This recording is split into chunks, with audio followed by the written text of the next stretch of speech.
gran conciencia. Entonces, esta palabra conciencia proviene de sideinesis, del griego, que significa conocimiento.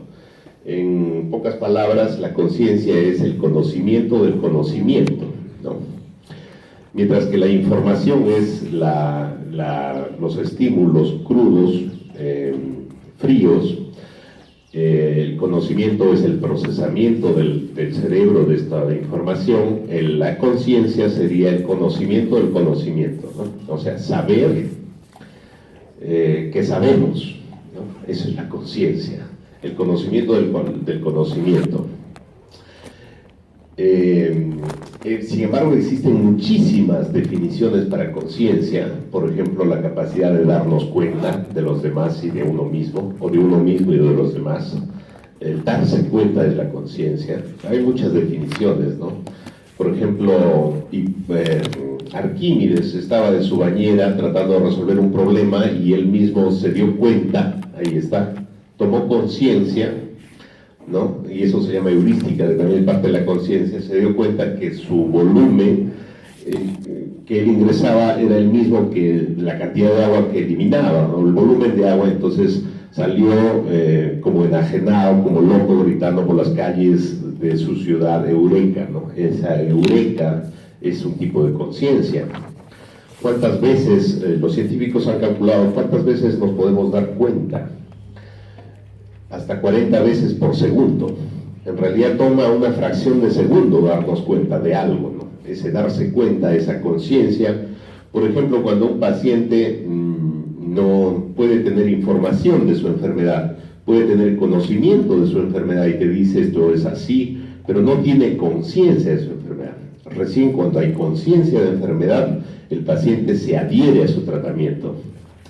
Se adhiere, tiene el compromiso, dice necesito tomar porque tiene conciencia de su enfermedad. Entonces los médicos buscamos eso, que el paciente tenga conciencia. Para ello obviamente el médico tiene que ser consciente. Entonces la conciencia puede definirse como un estado cognitivo, no abstracto, que permite la interactuación, interpretación y asociación con los estímulos externos denominados realidad, ¿no? Entonces, un primer paso para ser conscientes, para que la conciencia sea presente, es que hay que estar despiertos, aunque no necesariamente, ¿no? Porque hay algunos casos de personas que no han estado despiertas, por ejemplo en coma, y su registro electroencefalográfico ha sido de ondas teta, y sin embargo luego que han despertado, en los casos raros que despiertan, dicen haber estado conscientes de lo que hablaban y lo que decían las personas a su entorno, aunque ellos no pueden interactuar. Entonces no necesariamente implica que la persona esté clínicamente despierta, pero sí implica que esté activa la formación reticular, el locus ceruleus, que tiene rico en noradrenalina y que tiene que ver con la vigilia, ¿no? Entonces, un primer requisito para la conciencia es que la formación reticular esté activa. Ahora es posible ver casos de personas que tienen coma y que ya no tiene activa la formación reticular, y en esas personas muchas veces se las desconectan, porque ya es muy poco probable que esa persona recupere su capacidad previa. Bueno, fíjense, esta es una figura que la saqué del doctor Aguilar, William Aguilar, que también enseñó unos años por aquí. Nuestro cerebro se va desarrollando ¿hasta qué edad? Hasta los 18, 20, 30, 40 años. De ahí hay un declive de nuestras neuronas. Nuestras neuronas envejecen por acción del calcio, mueren por acción del glutamato, que es citotóxico. Y tenemos un declive que es normal, ¿no? Y toda la idea de los geriatras y del futuro está en hacer un puente aquí para que el cerebro no se deteriore, más cuando sabemos que mientras más se deteriora el cerebro, más probabilidades de demencia de Alzheimer, por ejemplo, ¿no? De enfermedad de Alzheimer. Entonces se ha visto, por ejemplo, que saber dos o más idiomas o leer bastante favorece que el cerebro decline, el deterioro cognitivo sea a mayor edad, ¿no? Y aquí la línea roja significa que la penetrancia genética, si bien es muy alta al inicio, pero después va declinando, ¿no es cierto? En tanto que la penetrancia social, a medida que vamos avanzando, es mayor, es más alta, ¿no? Es decir, el desarrollo de nuestro cerebro en los primeros años de nuestra vida, podemos decir que está muy determinado genéticamente, por ejemplo, nuestra inteligencia. Sin embargo, a partir de los 18, en el caso de todos ustedes, la inteligencia ya no depende tanto de factores genéticos, no importa cuán inteligentes sean o hayan sido sus padres. Ahora depende más de la interacción social, de la capacidad de desarrollar su inteligencia por los estímulos sociales y ambientales. Por ejemplo, la inteligencia emocional, ¿no es cierto? Eso significa, ¿no? Mientras que la penetrancia genética va bajando con la edad, la penetrancia social es mayor. Por eso es tan importante este concepto de neuroplasticidad, ¿no? Y se sabe que mientras más activo tenemos nuestro cerebro, menos posibilidades de deterioro en la edad adulta.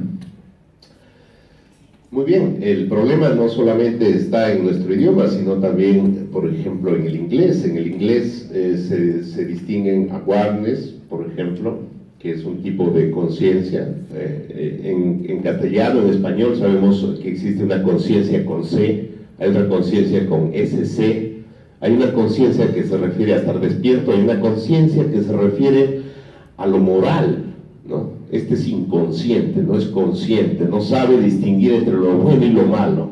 También hay un tipo de conciencia de ese tipo, ¿no? Y por ejemplo, en el inglés está mejor definido. Por ejemplo, awareness se refiere a darse cuenta, a eso que estamos hablando, darse cuenta de uno mismo, a estar consciente de uno mismo, de los demás, dónde estoy, quién soy, qué hago, ¿no? Un ser completamente consciente es aquel que sabe responderse las 7 preguntas, ¿no? ¿Quién, qué, cómo, cuándo, dónde, cuál, cuánto? En tanto que consciousness es un concepto médico que alude al nivel de alerta del individuo. Es como si decir la lucidez o la vigilia, no se puede traducir como la vigilia, ¿ya?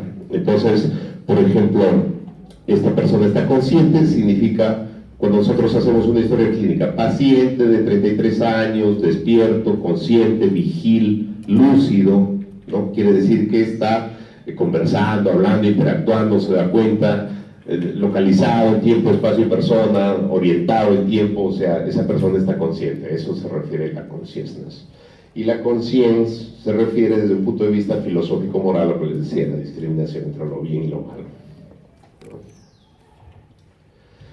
Pero la conciencia implica también quién soy, ¿no?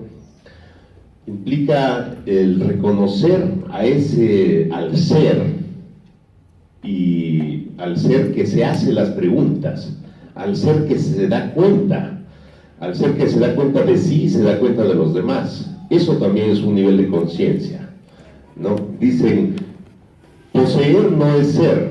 Yo tengo una enfermedad, pero el tener no es ser. Cuando yo digo yo soy, es diferente a cuando yo digo yo estoy.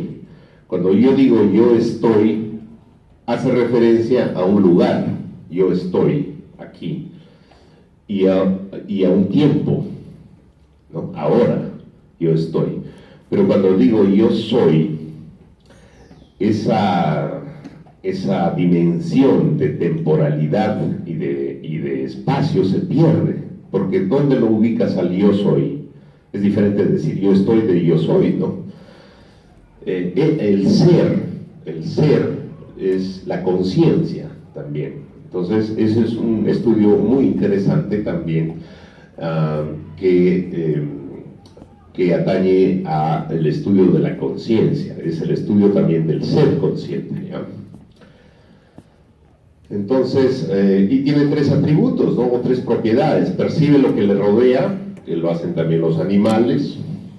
Se percibe a sí mismo, el animal ya no se percibe a sí mismo. Hay un tipo de inteligencia artificial que pueden percibir lo que les rodea, sí, tienen cámaras que hacen de ojos. Se perciben a sí mismos, sí, a menudo analizan la información que tienen y en consecuencia actúan, pero no perciben lo que perciben, ¿no? Y eso lo hace bastante humana la conciencia. O sea, yo percibo lo que percibo. Yo soy un testigo que me doy cuenta que mi cerebro piensa, que mi corazón late, que mis pulmones respiran, de las ideas que tengo, que son como nubes, ¿no? Pero yo soy el cielo, soy el que percibe, el testigo que está más allá de todas las actividades que puede tener todo mi organismo. Esa es la conciencia, según esta definición y este tercer atributo que lo hace a la conciencia puramente humana, ¿no? Es el que percibe lo que percibe, ¿no? Y esa es la piedra angular de los sistemas conscientes humanos, ¿no?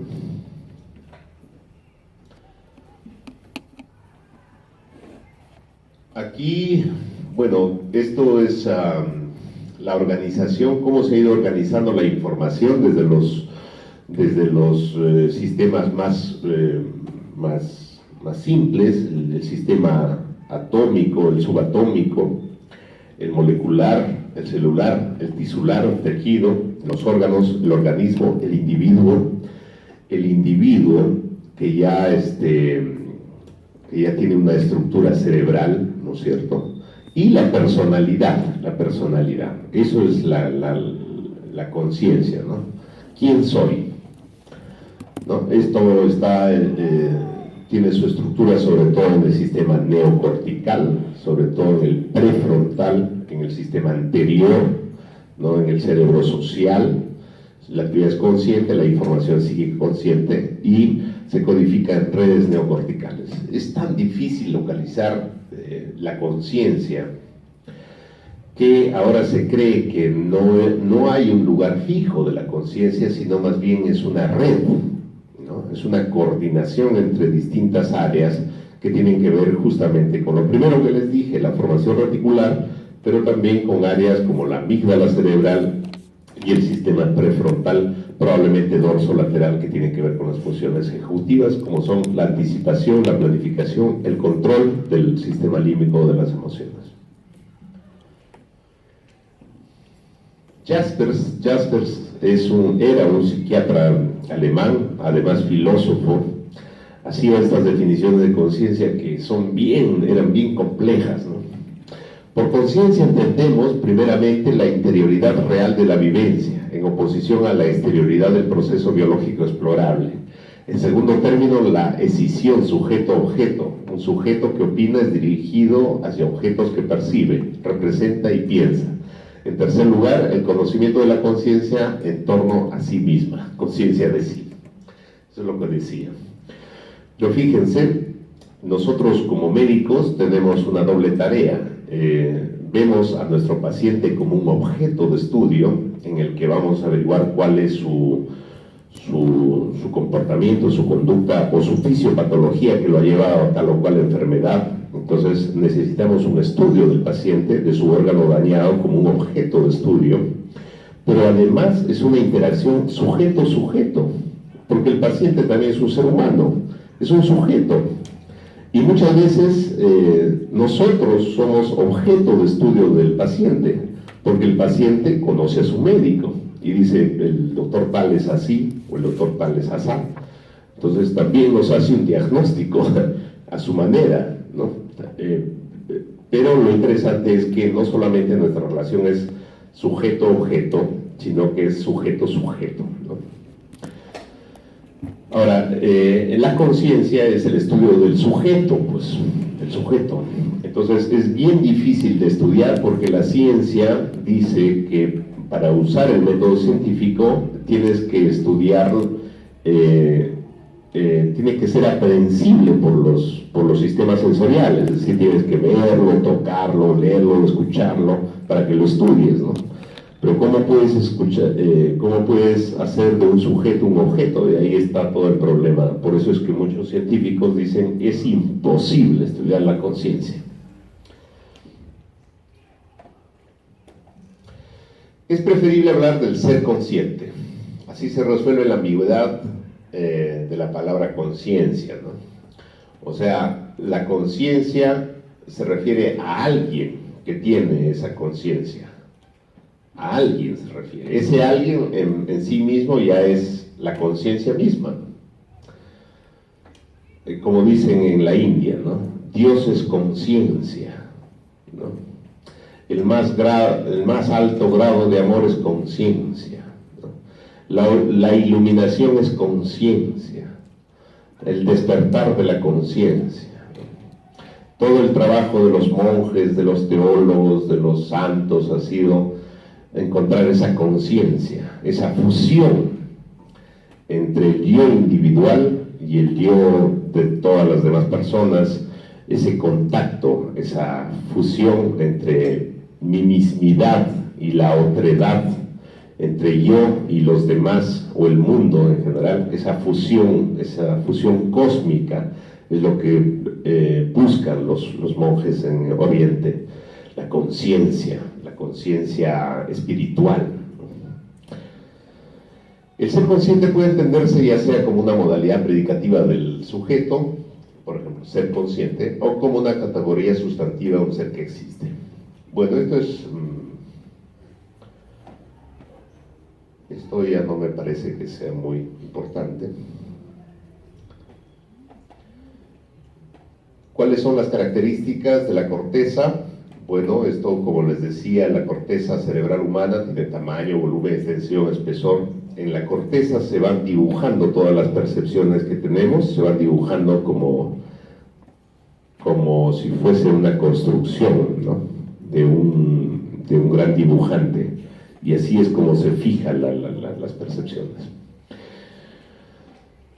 Ahí está, la corteza, ¿no? Tiene 6 capas. Acá están neuronas que llegan, interneuronas, neuronas eferentes, aferentes, en fin. Tipos de neuronas, ¿no? Hay las en canasta, en forma de estrella, en fin, muchos tipos de neuronas. Ortiz propone una solución fisiológica al problema de la localización de las funciones psíquicas, de la conciencia en particular. Esto es más para que lo lean, no me parece muy importante. También les sugiero que lean el libro de Antonio Damasio, que se llama...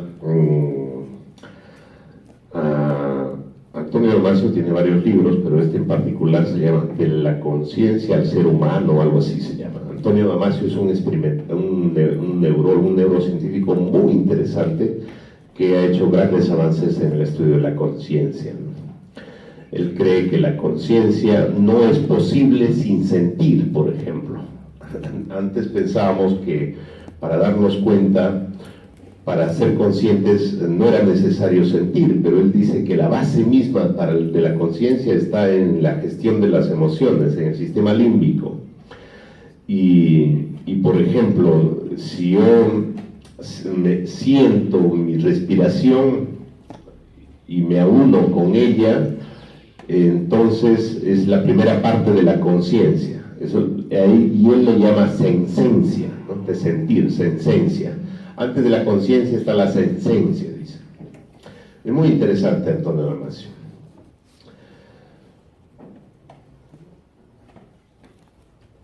Este es un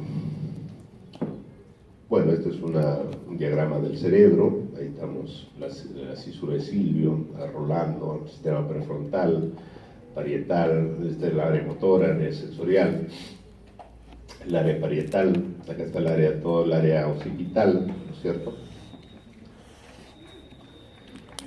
El doctor Ortiz es interesante porque MacLean, un investigador de inicios del siglo XX, o sea, de 1940, 1950, MacLean, él propuso que existen 3 cerebros. un cerebro muy antiguo, que es el cerebro reptiliano, que está localizado en el tronco cerebral, el bulbo, la protuberancia, el mesencéfalo, y que tiene que ver con los instintos.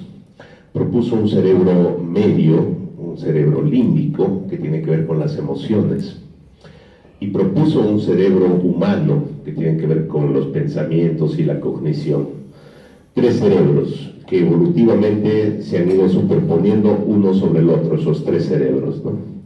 Pero aquí Ortiz dice algo muy interesante, dice que sobre ese tercer cerebro se ha construido un cuarto cerebro, un cerebro que tiene que ver con las motivaciones, porque el ser humano típicamente no es un sistema acabado como el animal. El perro nace perro y muere perro, no se preocupa por ser más, por estudiar medicina, por ser alguien en la vida, no tiene ese sentido de motivación propia del ser humano, y que cada vez es más importante, y que tiene que ver mucho con la economía.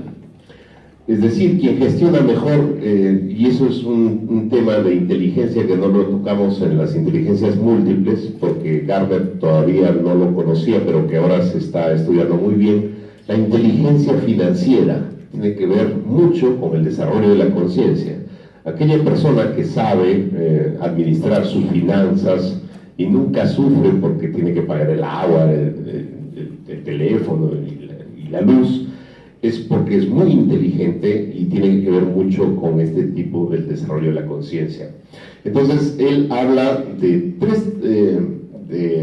que en el mismo neocórtex hay un sistema paralímbico que tiene que ver con los sentimientos, hay un sistema que está a nivel del lóbulo parietal, temporal y occipital, que tiene que ver con los conocimientos, pero habla del neocórtex prefrontal dorsolateral, que tiene que ver con las motivaciones, ¿no? Motivaciones. Ustedes quieren ser médicos, quieren ganar mucho dinero, quieren tener una chica bonita o un chico bonito, un carro, una casa, viajar por el mundo, y esa motivación es todo lo nuevo que nos da este sistema prefrontal dorsolateral, ¿no?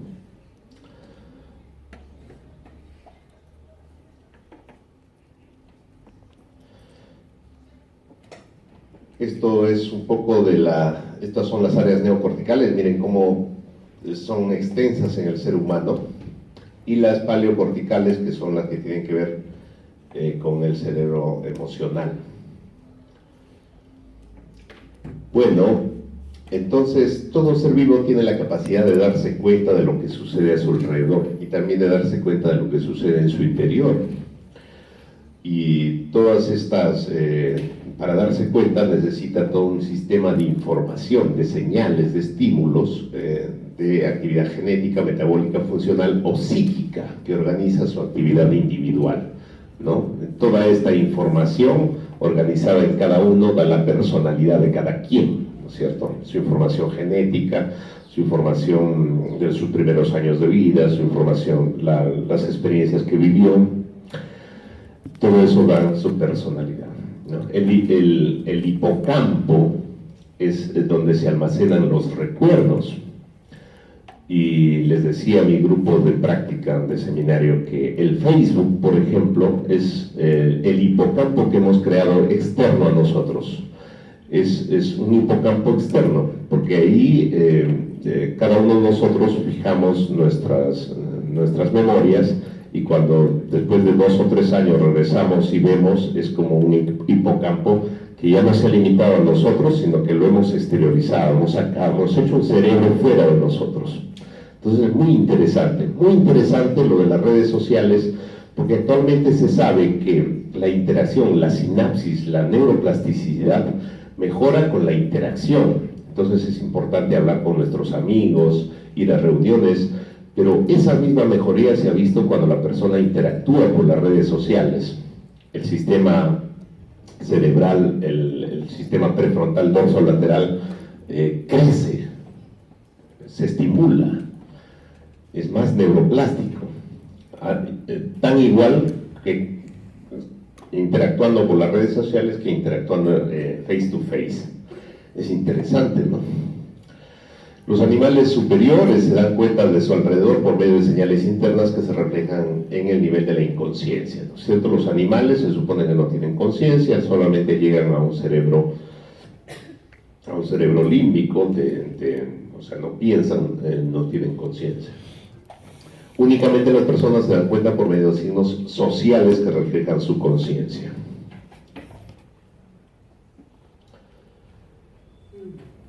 Y bueno, finalmente, ¿qué dice Ortiz acerca de la conciencia? Es todo el conjunto de la información social que cada individuo ha sido capaz de incorporar, o sea, sus vivencias, ¿no? Cómo ha sido en el nido, en el jardín, en la escuela, en el colegio, en la universidad. Todo eso, esa información, aparte de la información genética, de sus tejidos, etcétera, del tiempo y el espacio, toda esa información es la conciencia. Todo ese conjunto de la información social que cada individuo ha sido capaz de incorporar, codificar en su neocórtex cerebral como información psíquica consciente, afectiva, cognitiva y conativa, o sea, en forma de motivación en el curso de su propia actividad personal. Y tal como ésta se desenvuelve dentro del sistema de la sociedad donde se forma y desarrolla. En otras palabras, lo que el doctor Pedro Ortiz Cabanillas sugiere es que lo que está diciendo aquí, que la definición de conciencia es la misma definición de personalidad. ¿Quién es la persona? ¿Quién soy? Yo soy el conjunto de información social que he sido capaz de incorporar y codificar en mi neocórtex cerebral como información psíquica consciente en forma de emociones, de sentimientos, de pensamientos y de motivaciones en el curso de mi propia actividad personal, de mi vida, y tal como ésta se ha ido desenvolviendo dentro de un sistema social, ¿no? Donde se ha formado y se ha desarrollado. O sea, es lo que habla es de personalidad igual conciencia. Interesante, ¿no?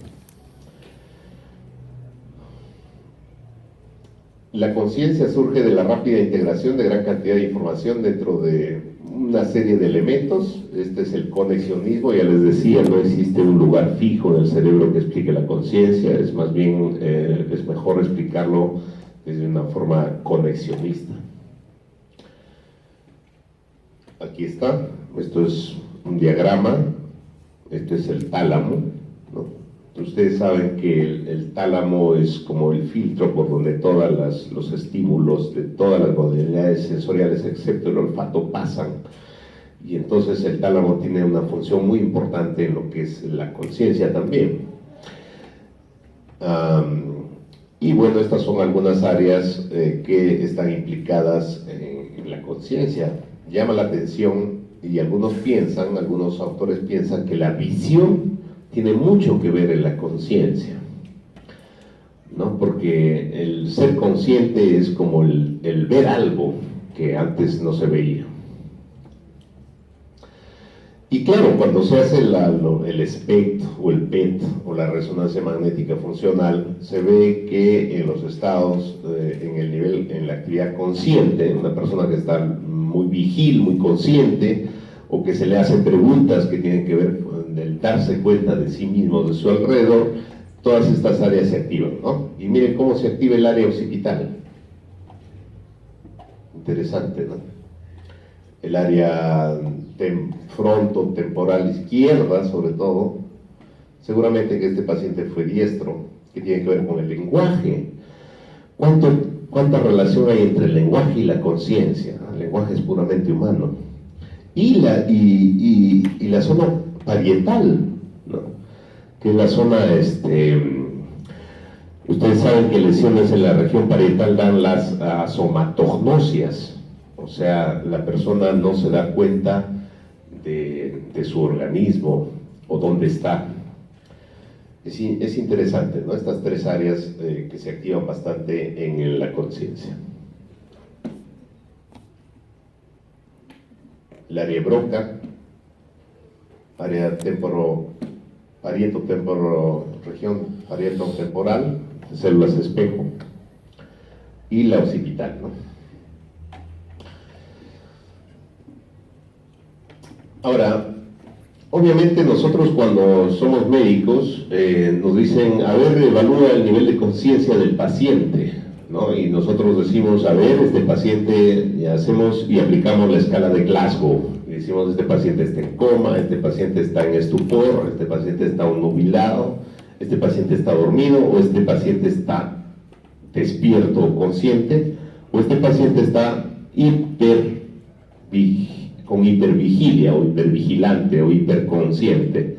No es posible una hiperconciencia, pero sí es posible una hipervigilia, como cuando se han tomado 3 tazas de café o un estimulante y están tremendamente despiertos a la hora del examen, sumamente despiertos, muy despiertos, hay mucha noradrenalina que he generado y más bien eso altera y afecta porque lejos de recordar ya se bloquea por la misma ansiedad, ¿no? Los recuerdos y la evocación de los recuerdos.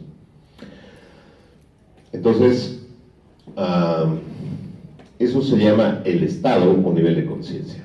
Y hay diferentes estados, desde les decía, excitación, la alerta, el despierto relajado, que son las ondas alfa, porque cuando hacemos un electroencefalograma, que es igual que el electrocardiograma, pero los electrodos van en algunas regiones del cerebro, del cráneo, entonces vemos que hay una actividad eléctrica también en el cerebro, igualito que en el corazón, pero no hay la onda QRST, sino hay otro tipo de ondas, ¿no? Por ejemplo, las ondas alfa, las ondas teta, delta, ¿no? Que son según el estado en el que esté el paciente, ¿no? Por ejemplo, las somnolencias, el ritmo teta, sueño ligero, teta con usos, son como extrasístoles, se puede decir, en el caso del electrocardiograma. El sueño profundo, el sueño muy profundo, y en el sueño REM, cuando soñamos, es muy interesante, cuando soñamos hay mucha actividad cerebral, y eso se ve en el polisomnograma o el electroencefalograma, como si la persona estuviese despierta, o sea, mucha actividad cerebral, y hay ondas alfa generalmente, ¿no? Ustedes saben que nosotros soñamos bastante, hay diversas, es decir, entre el estar despierto hay una fase REM y después hay una fase no REM o de sueño profundo, que son las fases 3 y 4 del sueño, en la que ya no soñamos y realmente descansamos y el cerebro descansa, ¿no? Pero ese no REM son solo 2 o 3 horas en la noche, el resto del tiempo la pasamos soñando, ¿no es cierto? Y por ejemplo lo que se ha visto es que las benzodiazepinas, el diazepam, el clonazepam, producen un buen sueño REM, pero no producen sueño no REM, o sea, no te hacen descansar realmente. Por el contrario, te hacen que tu actividad cerebral esté muy activa durante la noche y a menudo uno a veces se levanta más cansado de lo que se acostó porque no hubo un real descanso, ¿no? En cambio hay otros fármacos que sí te llevan al sueño